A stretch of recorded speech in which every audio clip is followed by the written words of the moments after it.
पता है क्या है?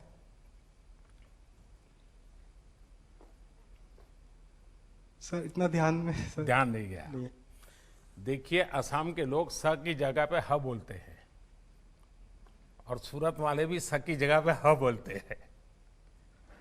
वो पैसा नहीं बोलते, पहिया बोलते हैं। जैसे आप असम को अहम बोलते हैं तो वे भी स को ह बोलते हैं। तो अगर आपको सुरती लोगों से बात करने का मौका मिला होगा और जब सूरत से आप असम जब भी छुट्टियों में गए होंगे तो जो सूरत को जानते होंगे जरूर आपको पूछते होंगे कि सूरत का खाना इतना तारीफ होती है, तो कभी कुछ ले जाते थे कि नहीं? कुछ कुछ ले जाता था सर, खाकड़ा पापड़ी ये सब लेके जाता था सर घर पे। देखिए, आपने सही कहा। आपको जाते ही एक जो प्रवासी मजदूर और बाकी लोग थे उनकी सेवा करने का मौका मिला। कभी कभार लेफ्ट राइट बाएं दाएं उसमें लीडरशिप करना एक अलग प्रकार की क्वालिटी लगती है और पुलिस को ज्यादातर उस प्रकार की लीडरशिप का अनुभव आता है।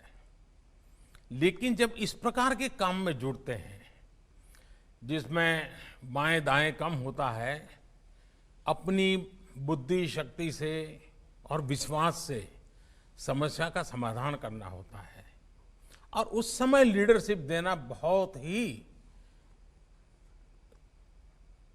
अनेक गुणों की आवश्यकता को अनुभव कराता है। और इसलिए मेरा पक्का विश्वास है कि संकट के कालखंड में आपको जाने का जो मौका मिला है, सामान्य स्थिति में गए होते तो आप थाना, ड्यूटी, एफआईआर, कानून, इश्यूज इसी में उलझ जाते। मैं मानता हूं ये भी आपके जीवन में एक अवसर था कि सीधा आपको समाज जीवन के उन संकट काल से जुड़ना पड़ा और आपने उसमें समाधान करने का प्रयास किया।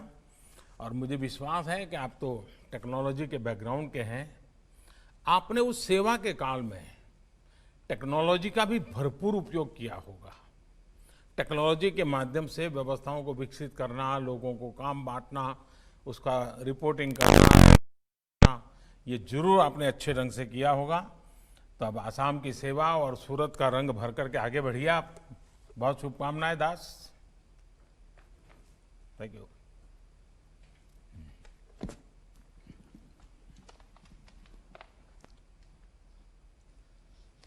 जय हिंद सर।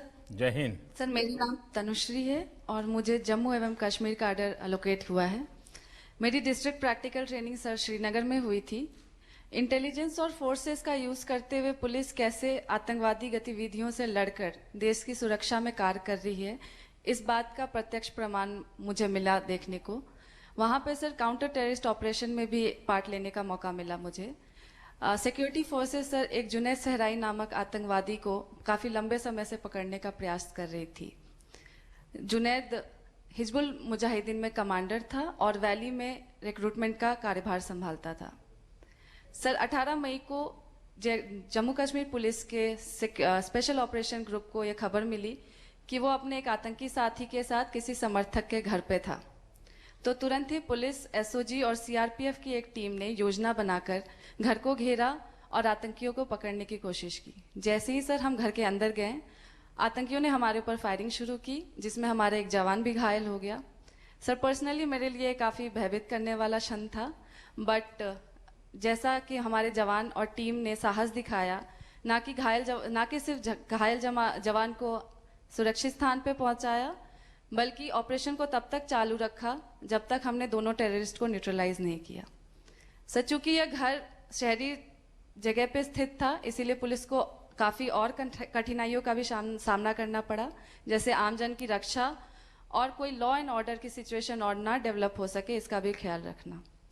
सर मुझे पहली बार मानवीय चेहरा का भी देखने को मिला मौका पुलिस का, क्योंकि जहाँ पे एक टीम ऑपरेशन देख रही थी, वहीं दूसरी टीम सर निर्दोष व्यक्तियों को, जिसमें महिलाएं, बच्चे और वृद्ध शामिल थे, उनको सुरक्षित स्थान पर ले जा रही थी और एक दूसरी टीम पत्थरबाजों से भी निपट रही थी। सर, मेरे लिए यह पुनः पुष्टि हुई थी कि देश की आंतरिक सुरक्षा और निर्दोष व्यक्ति की सुरक्षा में अगर एक पुलिसकर्मी को अपनी जान की भी बाजी लगानी पड़े तो यह हमारे लिए प्राथमिकता होती है। तनुश्री, आप मूल कहाँ से हैं? सर, मैं बिहार से हूँ सर। और पढ़ाई क्या हुई आपकी? सर, मैंने निफ्ट गांधीनगर से टेक्सटाइल डिजाइन में स्नातक अच्छा, आप भी किया। गुजरात में जाकर के आई हो। Yes sir. तो ये टेक्सटाइल और टेरर कैसे गुजारा करोगी? सर, ट्रेनिंग अच्छी मिली है सर, कर लूंगी। देखिए, टेक्सटाइल में धागे जोड़ने होते हैं और टेरर में धागे होते हैं।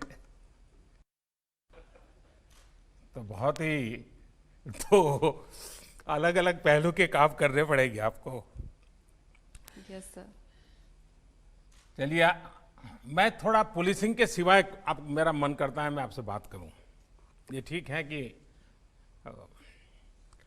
जो हम रोज अखबार में पढ़ते हैं, लगातार टेरर की घटनाएं, वही मेन न्यूज होते हैं।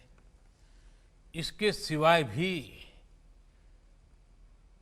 इस पूरे क्षेत्र की विशेषता है, चाहे जम्मू हो, लद्दाख हो, बेली हो, करगिल हो। और मेरा सौभाग्य रहा है कि मुझे काफ़ी समय वहाँ काम करने का मौका मिला है किसी समय। सचमुच में बहुत ही अच्छे लोग हैं, बहुत ही प्यारे लोग हैं। और मुझे विश्वास है कि हम सबके प्रयासों से जो खुशनुमा जिंदगी है वो हम वापस ले पाएंगे। लेकिन आपने टेक्सटाइल किया हुआ है और कश्मीर की ये ताकत है, कश्मीर की विशेष ताकत है। आप बैठिए तनुश्री, आप बैठिए। कश्मीर की एक विशेष ताकत है और इसलिए वहां हर घर में उनकी उंगलियों में आप लोग जो 4-4, 5 साल पढ़ाई करके लेके आते हो ना, उससे ज्यादा ताकत उनकी उंगलियों में होती है। जिस प्रकार के शॉल वगैरह वो हाथ से बनाते हैं, टेक्सटाइल का काम जो वहां होता है वो अद्भुत है। आप पुलिसिंग के समय भी महीने में अगर आपको 2 दिन, 3 दिन, 4 दिन भी अगर छुट्टी मिलती है, मैं आपसे आग्रह करूंगा कि जहां की आपकी ड्यूटी लगे, आप वहां की जो बहनें हैं उनके छोटे छोटे समूह बनाइए, 10 का, 5-5 का, 10 का, 15 का। और जिनके पास रूटीन में वो टेक्सटाइल से संबंधित कुछ न कुछ काम करते हैं, आप एक एक्स्ट्रा एक्टिविटी के रूप में यूनिफॉर्म के सिवाय उनके साथ घुल मिल करके ऐसे 7-10 ग्रुप बना दीजिए, जैसी आपकी क्षमता। और जो आपके टेक्सटाइल के अनुभव है और वे परंपरागत रूप से जिस टेक्सटाइल से जुड़े हुए हैं, इन दोनों को जोड़ने का प्रयास कीजिए। उनको मॉडर्न डिजाइनिंग सिखाइए। आप देखिए, आपकी पुलिसिंग की ताकत में भी ये बहुत बड़ी ताकत बन जाएगी।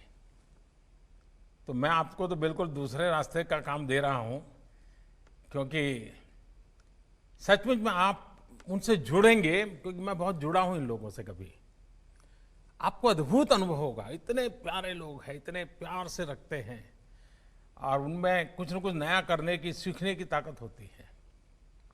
तो आप जरूर उस पर बल दीजिए और हम लोग सामूहिक प्रयत्न से जो बच्चे गलत रास्ते पर चले जाते हैं उनको पहले से रोकने की दिशा में अब हमें काम करना है। और वो काम महिला पुलिस अफसरों से बहुत अच्छा हो सकता है। उन बच्चों को वापस लेने में, उनकी माताओं को समझाने में बहुत बड़ा काम हमारी विमेन फोर्स कर सकती है। मुझे विश्वास है कि आप उस प्रकार का नेतृत्व दोगी और गलत रास्ते पर जाने बच्चों को बचा ले, उसी दिशा में हम काम कर लेंगे तो शायद बहुत बड़ी सेवा होगी। तो तनुश्री, मेरी आपको शुभकामनाएं हैं और गांधीनगर से आपने जो पाया है वो जरूर वहां पर भी रंग लाएगा। Thank you sir. Thank you. Jayant sir जय हिंद। अभी एक अंतिम अधिकारी है सर, वो आपके साथ अपना एक्सपीरियंस शेयर करेगा सर।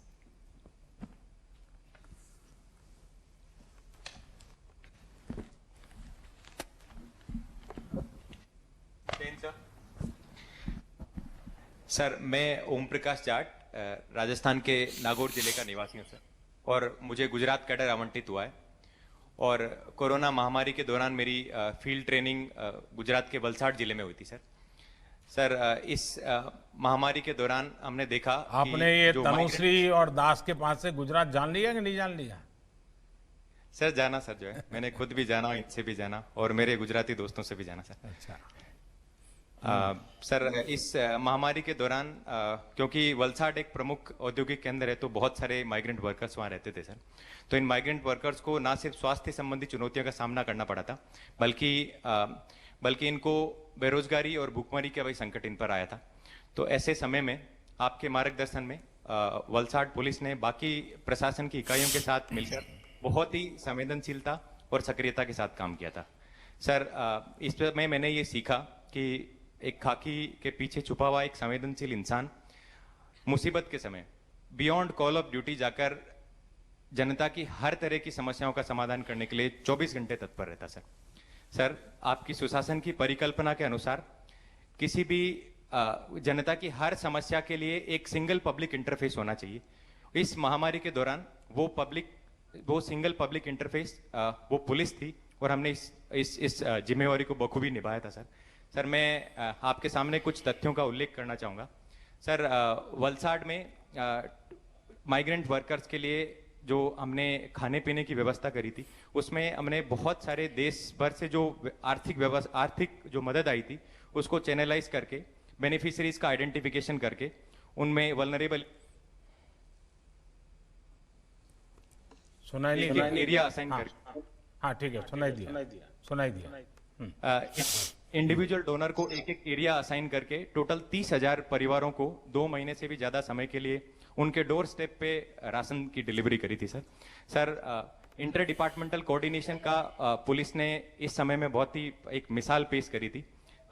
सर आपकी जानकारी में लाना चाहूंगा कि इस समय वलसाड से टोटल 61,000 माइग्रेंट्स को उनके घर भेजा गया था, जिनमें पुलिस ने भारतीय रेल और प्रशासन की बाकी इकाइयों के साथ बहुत ही कोऑर्डिनेशन के साथ काम किया था। माननीय, आपके संदेश के अनुसार पुलिस ने इंडस्ट्री और माइग्रेंट लेबर के बीच में इंटरफेस का भी काम किया। हमने इंडस्ट्रीज के लेबर रिक्वायरमेंट का असेसमेंट किया और माइग्रेंट की स्किल मैपिंग करके उन दोनों के बीच ना सिर्फ लेबर्स को रोजगार मिला, बाकी जो डिस्ट्रेस माइग्रेशन, जो भय का वातावरण था, वो भी कम हुआ सर।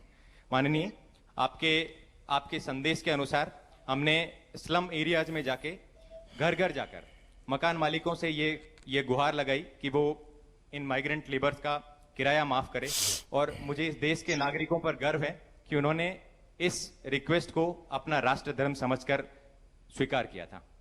जैसा कि सर आपने कहा था कि हमारी सबसे बड़ी पूंजी जो जनता का हमारे में विश्वास है, वही हमारी सबसे बड़ी पूंजी है, और हम इस पूंजी को बढ़ाते जाएंगे। और सर अब मुझे याद है जब हम आपके निवास स्थान पर मिले थे, तो आपने ये बोला था कि पुलिस की एक ऐसी इमेज होनी चाहिए कि कोई भी आम आदमी उनसे आके मिल ले, वो भय नहीं दिखना चाहिए, वो हेल्प के अकॉर्डिंग चलना चाहिए। तो वो जिम्मेवारी हम बखूबी निभाएंगे, हम आपको इसके लिए आश्वस्त करते हैं। जय हिंद सर। आप लोगों ने इस समय ये काम किया है। एक बात और देखी होगी आपने कि हमारे देश में समाज की शक्ति कितनी जबरदस्त है। सरकार से भी अनेक गुना शक्ति समाज में होती है। और आपने इस पूरे संकट काल में जब फील्ड में थे, तो आपने ऑब्जर्व किया होगा, आज भी अगर उस चीजों को स्मरण करें तो करिए, हो सके तो डायरी में लिख भी दीजिए। समाज की सक्रियता के कारण सरकार पहुंची हो या न पहुंची हो, व्यवस्था पहुंच पाई हो न पहुंच पाई हो, समाज का कोई बंदा वहां जरूर पहुंचा होगा और उस गरीब के आंसू पहुंचने का काम किया होगा, भूखे को खिलाने का काम किया होगा, मरीज की दवाई का काम किया होगा, ये आप सबने अनुभव किया होगा। हमारे देश की ये सबसे बड़ी विशेषता है। और मैं आपको एक अनुभव सुनाता हूँ। जब कच्छ में भूकंप आया तो मैं तो उस समय मुख्यमंत्री नहीं था, लेकिन एक वॉलंटियर के रूप में मैं वहाँ काम करता था। तो कई विदेश के लोग भी वहाँ काम के लिए आए थे। अनेक देशों की संस्थाएं वहाँ काम कर रही थी, लेकिन वो अपना शाम को 5-6 बजे के बाद काम बंद कर देते थे और अपने अपने टेंट वगैरह साथ में ले आए थे। वो स्नान वान करके वहीं पहुँच जाते थे। तो मैं फिर उनको मिलने जाता था, उनसे बातें करता था। मैंने उनको पूछा कि आपको यहाँ आए हैं, क्या अनुभव कर रहे हैं। एक बड़ा इंटरेस्टिंग विषय उन्होंने बताया कि आप हम उसके पहले टर्की में भूकंप हुआ था, उसमें से कुछ लोग टर्की से भी होकर के आए थे, कुछ लोगों का अन्य देशों का भी अनुभव था। तो कह रहे थे अब हम दुनिया में कई देशों में ऐसे जब संकट होते हैं तो हम पहुँचते हैं, वॉलंटरी सेवाएं करते हैं, और वहाँ पर या तो रेड क्रॉस एनजीओ के रूप में काम करता है या कोई वर्ल्ड हेल्थ ऑर्गेनाइजेशन के लोग होते हैं, और ज़्यादातर उन्हीं के आसपास सब चीज़ें चलती। बोली यहाँ तो हम देख रहे हैं हर गली मोहल्ले में कोई एनजीओ है, कोई खाना पका रहा है, खाना पहुँचा रहा है, कोई बीमारों की चिंता कर रहा है। बोले इतना सिविल सोसाइटी का संगठित रूप में कंट्रीब्यूशन, ये हमारे लिए अचरज है। मेरा कहने का तात्पर्य यह है कि हमारे देश में हम शासन व्यवस्था में जनशक्ति को जितना जोड़ने की आदत डालेंगे, इवन इन पुलिसिंग, आप देखिए हमारी सरलता भी बहुत बढ़ जाएगी, हमारे विश्वास का व्याप भी बढ़ेगा, और हम बहुत ही कम एफर्ट से मैक्सिमम रिजल्ट ले पाएंगे। और उसमें हिस्सेदार होने वाला हर नागरिक ये सक्सेस को अपनी सक्सेस मानेगा। जब ये स्थिति बनती है तब शासन में बैठे हुए अधिकारियों की, हमारे मुलाजिमों की ताकत अनेक गुना बढ़ जाती है। और इसलिए इसमें से एक चीज भी हम अनुभव करें कि समाज की शक्ति का हमेशा आदर करें, समाज की शक्ति को जानने का प्रयास करें, समाज की शक्ति को जोड़ने का प्रयास करें। हमारे ही काम के अनुकूल समाज में ऐसी कौन सी सकारात्मक शक्तियां हैं, सात्विक शक्तियां हैं। ऐसा ना हो कि हम हर गुने में जो पंच चाहिए तो फालतू पंच उठा के लाते हैं और वही हमारे परिचित रहें, वो इनसे बैठना उठना हो। इस दुनिया से बचना है, लेकिन समाज की शक्ति की ओर देखेंगे तो हमें बहुत लाभ मिलेगा। मुझे अच्छा लगा कि आपने वलसाड़ में रहते हुए इस चीज़ों को अनुभव किया है। साथियों, मुझे जैसा बताया गया कि आप आखिरी व्यक्ति थे, तो काफ़ी कुछ बातें तो मैंने अपने संबोधन में, बातचीत में कुछ विचार तो रख ही दी है, लेकिन एक बात निश्चित है कि अब तक आप एक ट्रेनी के रूप में काम करते हैं। आपको लगता है कि एक शेल्टर है, एक प्रोटेक्टिव एनवायरनमेंट में आप काम कर रहे हैं। आपको लगता है कि गलती करेंगे तो साथी भी है, संभालेगा, आपके ट्रेनिंग देने वाले लोग हैं वो भी संभाल लेंगे, लेकिन रातों रात स्थिति बदल जाएगी।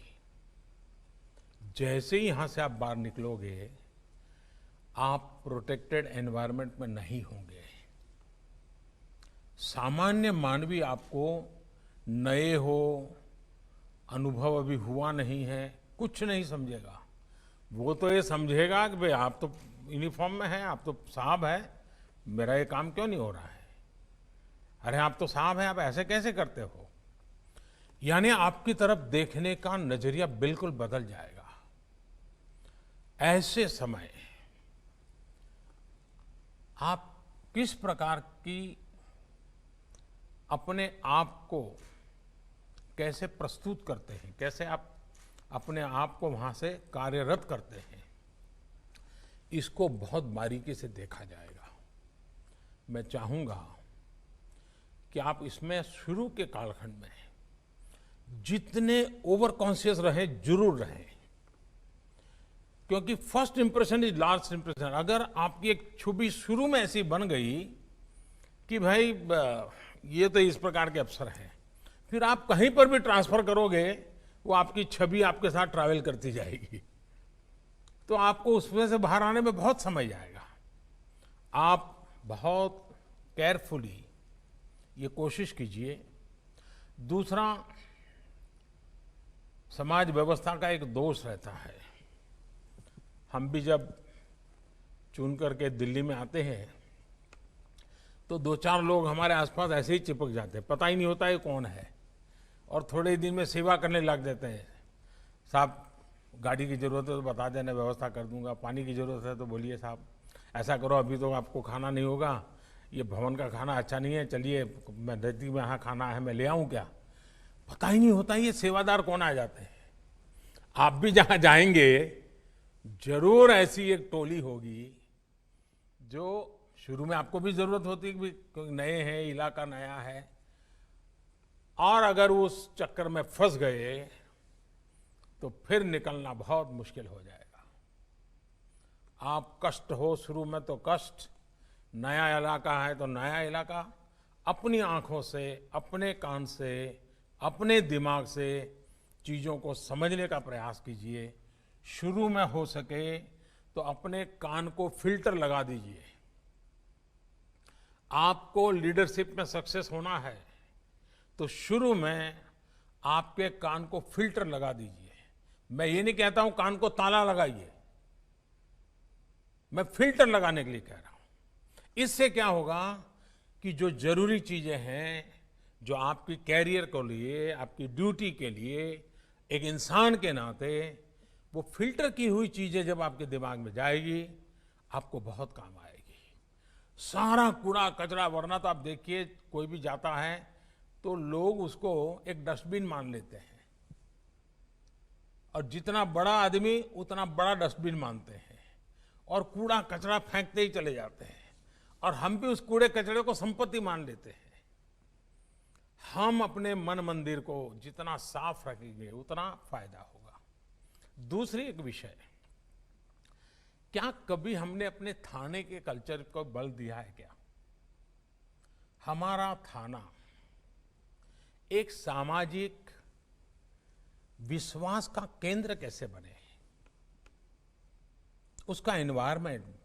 आज थाना देखिए, स्वच्छता का अभाव होता है, ये ठीक है, कुछ इलाकों में थाने बहुत पुराने हैं, जर्जरित हैं, मैं जानता हूं, लेकिन साफ सुथरा रखना तो कोई मुश्किल काम नहीं है। हम तय करें कि मैं जहां जाऊंगा मेरे हाथ के नीचे 50, 100, 200 जो भी थाने होंगे, उसमें ये 12-15 चीजें मैं कागज पे तय करूंगा, ये बिल्कुल पक्का करके रहूंगा। व्यक्ति को मैं बदल पाऊं ना बदल पाऊं, मैं व्यवस्था को बदल सकता हूं, मैं एनवायरनमेंट को बदल सकता हूं।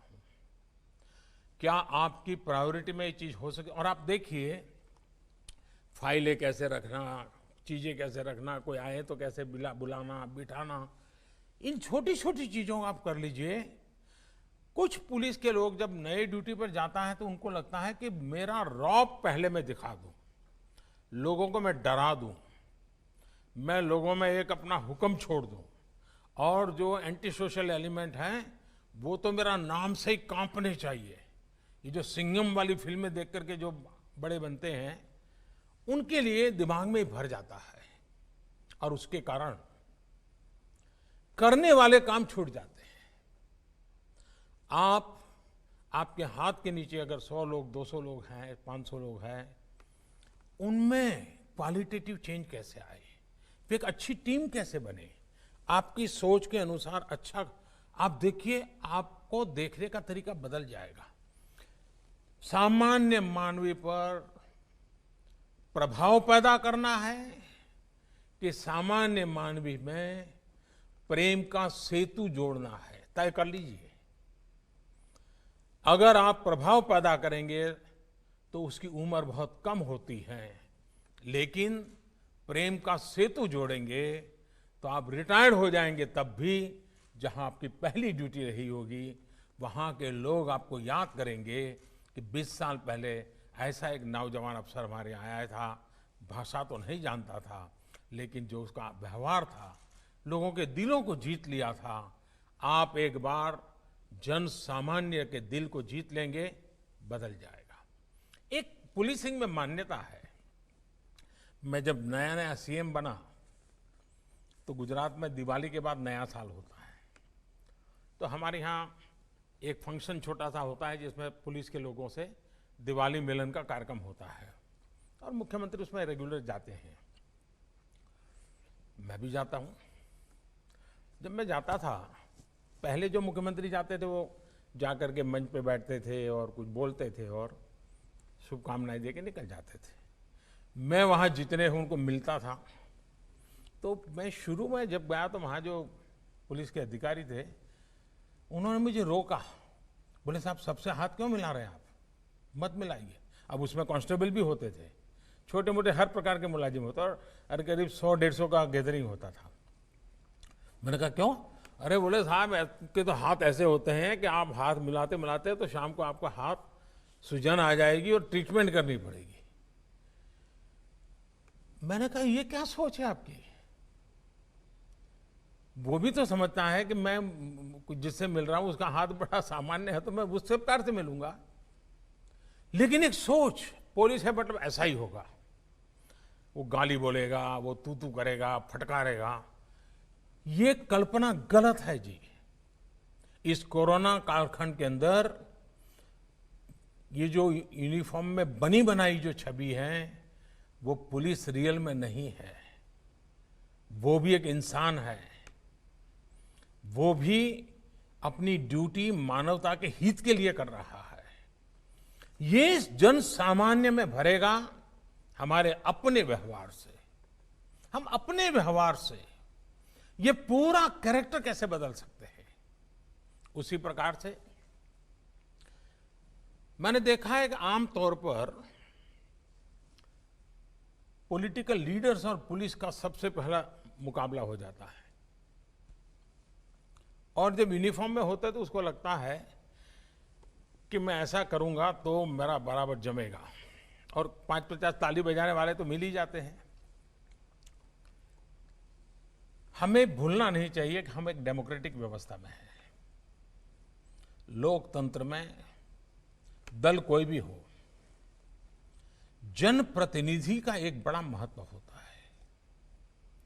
जनप्रतिनिधि का सम्मान मतलब मैं लोकतांत्रिक प्रक्रिया का सम्मान करता हूं। उसके साथ हमारे डिफरेंसेस हो तो भी उसका एक तरीका होता है, उस तरीके को हमने अपनाना चाहिए। मैं मेरा अपना अनुभव बताता हूं। मैं जब नया नया मुख्यमंत्री बना तो ये जो आपको ट्रेनिंग दे रहे हैं ना अतुल, वो उस समय मुझे ट्रेनिंग दे रहे थे और मैं उनके अंडर में ट्रेन हुआ हूं क्योंकि वो मेरे सिक्योरिटी इंचार्ज थे, सीएम सिक्योरिटी के। तो एक दिन क्या हुआ, मुझे ये पुलिस तामझाम, मुझे मेंटली मैं फिट नहीं होता हूं, मुझे बड़ा अटपटा लगता है, लेकिन मजबूरन मुझे उसमें रहना पड़ता था। और कभी कभी मैं कानून नियम तोड़ के कार से उतर जाता था, भीड़ में है तो लोगों से हाथ मिला लेता था। तो एक दिन ये अतुल करवल ने मेरे से टाइम लिया, मेरे चैम्बर में मिलने आए, शायद उनको याद है कि नहीं मुझे मालूम नहीं, और उन्होंने अपनी नाराजगी मुझे प्रकट की। काफी जूनियर थे वो, मैं आज से 20 साल पहले की बात कर रहा हूं। उन्होंने अपने मुख्यमंत्री के सामने आंख में आंख मिला करके अपनी नाराजगी व्यक्त की। उन्होंने कहा साहब आप ऐसे नहीं जा सकते, कार में से आप अपनी मर्जी से नहीं उतर सकते, आप ऐसे भीड़ में नहीं जा सकते। मैंने कहा मेरी जिंदगी के तुम मालिक हो क्या, या तुम तय करोगे क्या मुझे क्या करना क्या नहीं? वो जरा भी हिले नहीं, मैं उसके सामने बोल रहा हूं आज, वो जरा भी हिले नहीं, डिगे नहीं। उन्होंने मुझे साहब कहा, साहब आप व्यक्तिगत नहीं हो, आप राज्य की संपत्ति हो और मेरी इस संपत्ति को संभालना जिम्मेवारी है। आपको नियमों का पालन करना होगा, ये मेरा आग्रह रहेगा और मैं नियमों का पालन करवाऊंगा। मैं कुछ नहीं बोला। लोकतंत्र का सम्मान भी था, जनप्रतिनिधि का सम्मान भी था, लेकिन अपनी ड्यूटी के संबंध में बहुत ही पोलाइट वर्ड में अपनी बात बताने का तरीका भी था। मेरे जीवन के वो बिल्कुल शुरुआती कालखंड थे मुख्यमंत्री के नाते। वो घटना आज भी मेरे मन पर स्थिर क्यों है? क्योंकि एक पुलिस अफसर ने जिस तरीके से और जिस दृढ़ता से और लोकतंत्र में जनप्रतिनिधि के महत्व को समझते हुए बात रखी थी, मैं मानता हूं हर पुलिस का जवान ये काम कर सकता है, हर कोई कर सकता है। हमें इन बातों को देखना होगा। एक और विषय है, देखिए इन दिनों टेक्नोलॉजी ने बहुत बड़ी मदद की है। ज्यादातर हमें जो काम पहले हमारी कांस्टेबलरी लेवल की जो इंफॉर्मेशन होती थी, इंटेलिजेंस होती थी, उसी से पुलिसिंग का काम अच्छे ढंग से होता था। दुर्भाग्य से उसमें थोड़ी कमी आई है। इसमें कभी भी कॉम्प्रोमाइज मत होने देना। कांस्टेबलरी लेवल की इंटेलिजेंस पुलिसिंग के लिए बहुत आवश्यक होती है जी। इसमें कभी कमी भी मत आने देना। आपको अपने एसेट्स, अपने रिसोर्स, इसको जितना पनपा सकते हैं पनपा पर थाने के लोगों को बल देना चाहिए, उनको प्रोत्साहित करना चाहिए। लेकिन इन दिनों टेक्नोलॉजी इतनी बड़ी मात्रा में सरलता से उपलब्ध है, इन दिनों जितने भी क्राइम डिटेक्ट होते हैं उसमें टेक्नोलॉजी बहुत मदद कर रही है। चाहे सीसीटीवी कैमरा फुटेज हो, चाहे मोबाइल ट्रैकिंग हो, आपको बहुत बड़ी मदद करती है, अच्छी चीज है। लेकिन इन दिनों जितने पुलिस के लोग सस्पेंड होते हैं उसका कारण भी टेक्नोलॉजी है, क्योंकि वो कहीं बदतमीजी कर देते हैं, कुछ गुस्सा कर देते हैं, कहीं बैलेंस खो देते हैं, कभी आवश्यकता से अधिक कुछ कर देते हैं और दूर कोई वीडियो उतारता है, पता ही नहीं होता है। फिर वो वीडियो वायरल हो जाता है, फिर इतना बड़ा मीडिया का प्रेशर बन जाता है और वैसे भी पुलिस के खिलाफ बोलने के लिए ज्यादा लोग मिल ही जाते हैं। आखिरकार सिस्टम को उनको कुछ दिन के लिए तो सस्पेंड करना ही पड़ता है, पूरी कैरियर में एक धब्बा लग जाता है। जैसे टेक्नोलॉजी मदद कर रही है, टेक्नोलॉजी मुसीबत भी कर रही है और पुलिस को सबसे ज्यादा कर रही है। आपको ट्रेन करना होगा लोगों को, टेक्नोलॉजी का सकारात्मक अच्छे से अच्छा ज्यादा से ज्यादा उपयोग कैसे हो, इस पर बल देना चाहिए। और मैंने देखा कि आपकी इस पूरी बैच में टेक्नोलॉजी के बैकग्राउंड वाले लोग बहुत हैं। आज इंफॉर्मेशन की कमी नहीं है जी। आज इंफॉर्मेशन का एनालिसिस और उसमें से सही चीज निकालना, बिग डाटा और आर्टिफिशियल इंटेलिजेंस, सोशल मीडिया, ये चीजें अपने आप में आपके एक नए हथियार बन गए हैं। आपको अपनी टोली बनानी चाहिए, अपने साथ काम करने वाले लोग, उनको जोड़ना चाहिए। और आपको, और जरूरी नहीं है कि हर कोई बड़े टेक्नोलॉजी का एक्सपर्ट हो। मैं एक उदाहरण बताता हूं। जब मैं सीएम था तो मेरी सिक्योरिटी में एक कांस्टेबल था, कांस्टेबल या उससे थोड़ा ऊपर का होगा, मुझे याद नहीं है। भारत सरकार, यूपीए गवर्नमेंट थी और एक ईमेल, वो ईमेल करेक्ट नहीं हो रहा था और भारत सरकार के लिए चिंता का विषय था कि इस मामले में, तो ये चीजें अखबार में भी आई। मेरी टोली में एक सामान्य 12वीं कक्षा पढ़ा हुआ नौजवान था, उसने इसमें रुचि ली और आप हैरान हो जाएंगे, उसने उसको क्रैक किया और उस समय शायद गृह मंत्री चिदम्बरम जी, उन्होंने उसको बुलाया, उसको सर्टिफिकेट दिया। यानी कि कुछ ऐसे लोग होते हैं जिनके पास कुछ विधा होती है, हमें इनको ढूंढना चाहिए, इनका उपयोग करना चाहिए और उनको काम में लगाना चाहिए। अगर ये आप करते हैं तो आप देखिए, ये आपके नए शस्त्र बन जाएंगे, ये आपकी नई शक्ति बन जाएगी। अगर आपके पास 100 पुलिस का बल है, इन साधनों पर अगर आपकी ताकत आ गई, इंफॉर्मेशन के एनालिसिस में टेक्नोलॉजी का उपयोग किया, आप 100 नहीं रह जाएंगे, हजारों में तब्दील हो जाएंगे, इतनी ताकत बढ़ जाएगी। आप उस पर बल दीजिए। दूसरा, आपने देखा होगा कि पहले नेचुरल कैलेमिटीज होती थी, बहुत बाढ़ आ गई, भूकंप आ गया, कोई बहुत बड़ा एक्सीडेंट हो गया, साइक्लोन आ गया, तो आमतौर पर फौज के लोग वहां पहुंचते थे और लोगों को भी लगता था भाई चलिए फौज के लोग आ गए हैं, अब इस मुसीबत में से निकलने के लिए हमको बहुत बड़ी मदद भी, एक बड़ा स्वाभाविक बन गया था। पिछले कुछ वर्षों में एसडीआरएफ और एनडीआरएफ के कारण हमारे पुलिस बल के ही जवान हैं, उन्होंने जो काम किया है और जिस प्रकार से टीवी की ध्यान भी उन्हीं लोगों पे, उनका एक स्पेशल यूनिफॉर्म बन गया है और पानी में भी दौड़ रहे हैं, मिट्टी में भी दौड़ रहे हैं, पत्थरों पर काम कर रहे हैं, बड़ी बड़ी शिलाएं उठा रहे हैं, इसने एक नई पहचान बना दी है पुलिस विभाग की। मैं आप सबसे आग्रह करूंगा कि आप अपने इलाके में, अपने क्षेत्र में एसडीआरएफ और एनडीआरएफ के काम के लिए जितने ज्यादा टोलियां अपनी तैयार कर सकते हैं करनी चाहिए, आपके पुलिस बेड़े में भी और उस इलाके के लोगों में भी। अगर आप नेचुरल कैलेमिटीज में जनता की मदद करने में पुलिस बल की, क्योंकि ड्यूटी तो आपकी आ ही जाती है, लेकिन ये अगर महारत है तो बड़ी आसानी से इस ड्यूटी को आप संभाल सकते हैं और इन दिनों इसकी रिक्वायरमेंट बढ़ती चली जा रही है। और थ्रू एनडीआरएफ, थ्रू एसडीआरएफ आप पूरी पुलिस बेड़े की एक नई छवि, नई पहचान आज देश में बन रही है। हम गर्व के साथ आज देश कह रहा है कि देखिए भाई, इस संकट की घड़ी में पहुंच गए, इमारत गिर गई, लोग दबे थे, पहुंच गए, उन्होंने निकाला लोगों को। मैं चाहूंगा कि ऐसे अनेक ऐसे क्षेत्र हैं जिसमें आप लीडरशिप दे सकते हैं। आपने देखा होगा ट्रेनिंग का बहुत बड़ा महत्व होता है, हम ट्रेनिंग को कभी कम मत आके। ज्यादातर हमारे देश में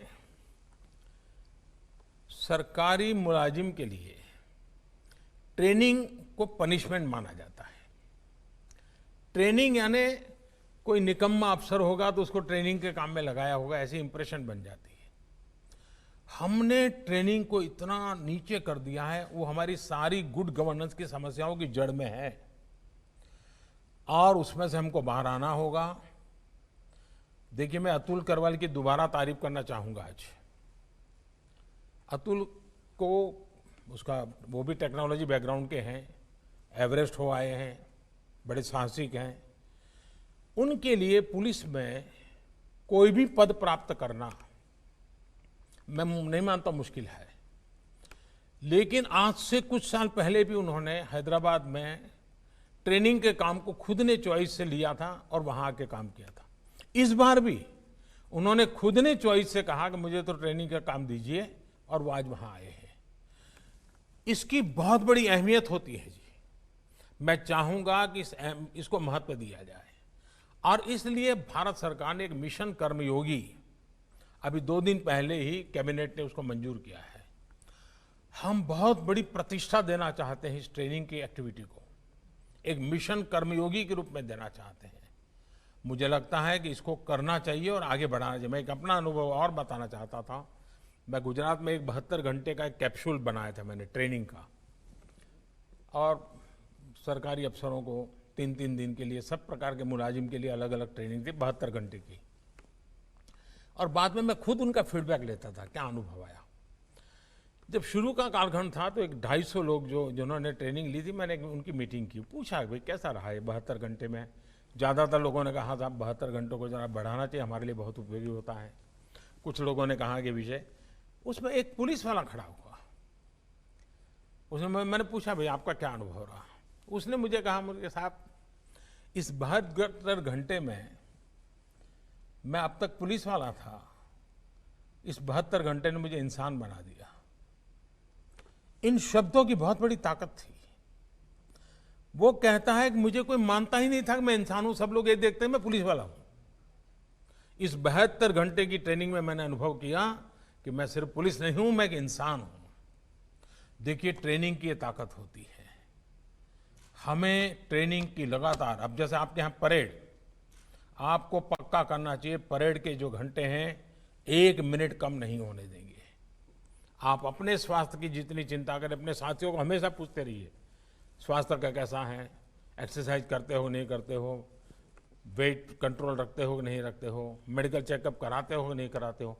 इन सारी चीजों पर बल दीजिए, क्योंकि आपका क्षेत्र ऐसा है कि जिसमें फिजिकल फिटनेस सिर्फ यूनिफॉर्म में अच्छे दिखने के लिए नहीं है। आपकी ड्यूटी ऐसी है कि आपको इसको करना पड़ेगा और इसमें आपको नेतृत्व देना पड़ेगा। और हमारे यहाँ शास्त्रों में कहा गया है कि यत यत आचरति श्रेष्ठ, यत यत आचरति श्रेष्ठ तत् तत् एव इतरः जनः, स यत प्रमाणम कुरुते लोकः तत् अनुवर्तते। अर्थात श्रेष्ठ लोग जिस तरह का आचरण दिखाते हैं, बाकी लोग भी वैसा ही आचरण करते हैं।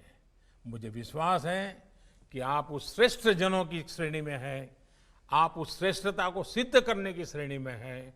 आपको एक अवसर मिला है, साथ साथ एक जिम्मेवारी मिली है, और जिस प्रकार की चुनौतियों से आज मानव जात गुजर रही है, उस मानव जात की रक्षा के लिए, हमारे देश के तिरंगे की आन बान शान के लिए, भारत के संविधान के प्रति पूर्ण समर्पण के साथ सेवा परमो धर्मः।